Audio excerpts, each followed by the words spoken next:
UPSC IAS 2013 solved paper Bharat व विश्व का भूगोल। प्रश्न नंबर 1 है, निम्नलिखित युग्मों पर विचार कीजिए। जनजाति और राज्य। फर्स्ट में है लिम्बू जनजाति सिक्किम में, सेकंड में है कार्बी हिमाचल प्रदेश में, तीसरी है डोंगरिया कोंद ओडिशा में, चौथी है बोंडा तमिलनाडु में। पहली लिम्बू जनजाति सिक्किम में ही पाई जाती है, तीसरी है डोंगरिया कोंद यह ओडिशा में ही पाई जाती है। बाकी सेकंड और फोर्थ ऑप्शन रोंग है। व्याख्या। लिम्बू जनजाति तिब्बती मूल की स्थानीय जनजाति है। ये भारत में सिक्किम तथा पश्चिमी बंगाल के दार्जिलिंग में निवास करती है। कौन सी जनजाति? लिम्बू जनजाति सिक्किम तथा पश्चिमी बंगाल के दार्जिलिंग में निवास करती है। तिब्बती मूल की स्थानीय जनजाति है। कार्बी जनजाति को मिक्किर के नाम से भी जाना जाता है, जो पूर्वोत्तर भारत का एक बड़ा नृजातीय समूह है। यह जनजाति विशिष्ट रूप से असम के कार्बी पहाड़ियों में पाई जाती है। कहाँ पाई जाती है? असम की कार्बी पहाड़ियों में पाई जाती है। डोंगरिया जनजाति ओडिशा की नियामगिरी पहाड़ियों की स्थानीय जनजाति है। कहाँ की? ओडिशा की, इसलिए यह ऑप्शन सही है तीसरा। नियामगिरी पहाड़ियों पर बॉक्साइट के अवैध खनन के कारण डोंगरिया जनजाति पर संकट उत्पन्न हो गया था, जिसका विरोध इस जनजाति द्वारा किया जा रहा है। बोंडा जनजाति को बोंडो तथा रेमो आदि नामों से जाना जाता है। यह जनजाति ओडिशा के मलकानगिरी जिले में निवास करने वाली सबसे पुरानी जनजाति है। ऑप्शन में बोंडा को तमिलनाडु में दिखाया गया है, जो कि बिल्कुल रॉन्ग है, क्योंकि बोंडा ओडिशा के मलकानगिरी में पाई जाती है। प्रश्न नंबर 2 आ जाता है, पृथ्वी ग्रह पर अधिकांश अलवण जल बर्फ छत्रक और हिमनद के रूप में रहता है। शेष अलवण जल का सबसे अधिक भाग कहाँ पाया जाता है? तो इसका आंसर होगा भूमिगत जल के रूप में वह पाया जाता है। प्रश्न नंबर 3 है, निम्नलिखित युग्मों में से कौन सा एक सही सुमेलित है? एक तरफ दिया गया है भौगोलिक लक्षण, दूसरी तरफ प्रदेश है। ए में है एबीसीनी पठार अरब में, बी में है एटलस पर्वत उत्तर पश्चिमी अफ्रीका में, सी में है गुयाना उच्चभूमि दक्षिणी पश्चिमी अफ्रीका में, डी में है ओकोबांगो द्रोणी पेंटागोनिया में। तो इसमें बी वाला सही सुमेलित है, एटलस पर्वत उत्तर पश्चिमी अफ्रीका में। व्याख्या इसकी देख लेते हैं। एबीसीनी पठार अफ्रीका के उत्तर पूर्वी भाग हॉर्न ऑफ अफ्रीका में स्थित आर्कियन युग की संरचना है। यह पठार मुख्य रूप से इथियोपिया में स्थित है। कहाँ स्थित है? यह पठार इथियोपिया में स्थित है। एबीसीनिया इथियोपिया का पूर्व नाम था, जो इस पठार के कारण पड़ा था, एबीसीनिया पठार। एटलस पर्वत उत्तर पश्चिमी अफ्रीका में स्थित है। यह अल्जीरिया, ट्यूनीशिया तथा मोरक्को में 2500 किलोमीटर लंबाई में विस्तारित है। यह पर्वत एक नवीन वलित पर्वत का उदाहरण है। कौन सा पर्वत? यह एटलस पर्वत। इसकी सर्वोच्च चोटी माउंट टाउबकल है, जो दक्षिणी पश्चिमी मोरक्को में स्थित है। किसकी चोटी? एटलस पर्वत की। गुयाना उच्चभूमि दक्षिणी अफ्रीका के अमेजन नदी के स्तर पर गुयाना उच्चभूमि दक्षिणी अमेरिका के अमेजन नदी के उत्तर में और ओरिनोको नदी के दक्षिण में स्थित है। इसका निर्माण प्री कैम्ब्रियन भूवैज्ञानिक काल में हुआ था। गुयाना उच्चभूमि में विश्व का सबसे ऊंचा जलप्रपात एंजेल जलप्रपात है। ओकोबांगो द्रोणी दक्षिणी पश्चिमी अफ्रीका के अंगोला, बोत्सवाना और नामीबिया देशों में विस्तारित है।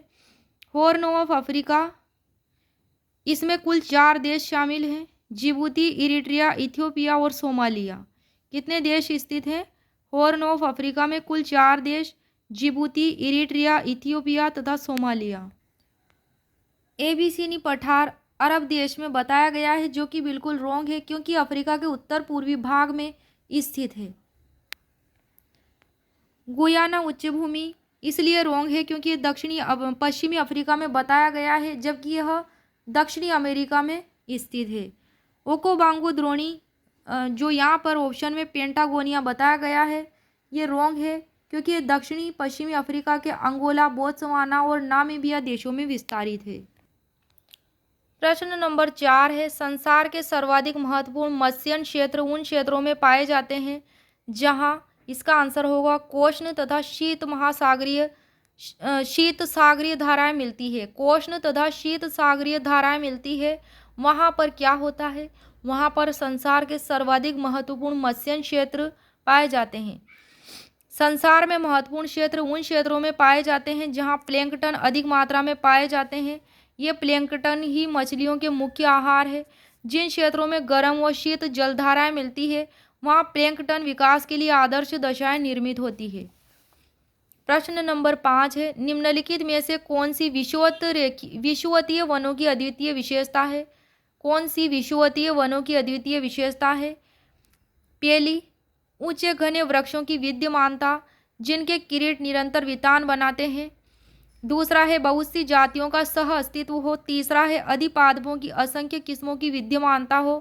तो इसमें जो प्रश्न पूछा गया है उसके तीनों ही ऑप्शन सही है, तीनों ही कथन। व्याख्या देख लेते हैं। विषुवतीय वन विषुवत रेखा के सहारे सामान्यतः 10 डिग्री उत्तरी अक्षांश से 10 डिग्री दक्षिणी अक्षांश के मध्य पाए जाते हैं। अमेजन बेसिन, कांगो बेसिन तथा इंडोनेशियाई क्षेत्रों खासकर बोर्नियो और सुमात्रा में इन विषुवतीय वनों का उत्कृष्ट विकास हुआ है। विषुवतीय वनों में जैव विविधता चरम स्तर पर पाई जाती है। अधिपादपों की उपस्थिति इन वनों की प्रमुख विशेषता है। ये पादप धरातल के बजाय किसी अन्य पादप के तने अथवा शाखाओं पर आते हैं। ये पादप वायु से नमी प्राप्त करते हैं और प्रकाश संश्लेषण द्वारा स्वयं भोजन करते हैं। विषुवतीय वनों में प्राणी जातियों की असंख्य प्रजातियां पाई जाती है। यहाँ पर वनस्पतियों में वर्ष भर वृद्धि होती रहती है, अतः आहार की उपलब्धता व आपूर्ति साल भर बनी रहती है। परिणाम स्वरूप प्राणियों को प्रवर्सन नहीं करना पड़ता है। इन वनों में महोगनी, रोजवुड, आबनूस, रबड़, सिनकोना, ताड़ तथा नारियल के वृक्ष प्रचुर मात्रा में पाए जाते हैं। कौन से वनों में? विषुवतीय वनों में महोगनी, रोजवुड, आबनूस, रबड़, सिनकोना, ताड़ तथा नारियल के वृक्ष प्रचुर मात्रा में पाए जाते हैं। प्रश्न नंबर 6 है, निम्नलिखित कथनों पर विचार कीजिए। पहला है प्राकृतिक गैस गोंडवाना सस्तरों में पाई जाती है। दूसरा कथन है अभ्रक प्रचुर मात्रा में कोडरमा में पाया जाता है। तीसरा है धारवाड़ खनिज तेल के लिए प्रसिद्ध है। तो इसमें दूसरा जो है कथन स्टेटमेंट वह सही हो जाता है। अभ्रक प्रचुर मात्रा में कोडरमा में पाई जाती है। बाकी दोनों ऑप्शन गलत है। व्याख्या देख लेते हैं। भारत में गोंडवाना सस्तर ओडिशा, झारखंड, छत्तीसगढ़ और पश्चिम बंगाल राज्यों में 3 प्रमुख श्रेणियों तलचर, दामुदा और पंचीय श्रेणी में पाया जाता है। इन गोंडवाना संस्तरों में कोयले के भंडार पाए जाते हैं, जबकि प्राकृतिक गैस का इन संस्तरों में पूर्णतया अभाव है। किसमें? गोंडवाना संस्तरों में क्या है? कोयले के भंडार पाए जाते हैं और प्राकृतिक गैस यहाँ नहीं पाई जाती है, इसलिए पहला कथन रोंग हो जाता है। इन गोंडवाना शस्त्रों में अभ्रक एक महत्वपूर्ण गैर धात्विक खनिज है। क्या है यह? गैर धात्विक खनिज है। इसका उपयोग विद्युत उद्योगों में होता है। अभ्रक उत्पादन आंध्र प्रदेश, राजस्थान, झारखंड, बिहार राज्यों में होता है। झारखंड में इसका उत्पादन कोडरमा, सिंहभूम, धनबाद, हजारीबाग, गिरिडीह तथा रांची में होता है। इसलिए सेकंड स्टेटमेंट सही है। धारवाड़ चट्टानों में धात्विक खनिजों की उपस्थिति है। इनमें लौह अयस्क, मैग्नीज, शीशा, जस्ता, सोना, चांदी, डोलोमाइट, अभ्रक, तांबा, टंगस्टन, निकेल ईटीसी है। धारवाड़ चट्टानों में इन चट्टानों में खनिज तेल का पूर्णतः अभाव पाया जाता है, जबकि तीसरे स्टेटमेंट में कहा गया है कि धारवाड़ में खनिज तेल की उपलब्धता है, जो कि बिल्कुल ही रोंग है, क्योंकि यहाँ पर खनिज तेल नहीं मिलता है बल्कि धात्विक खनिज पाए जाते हैं।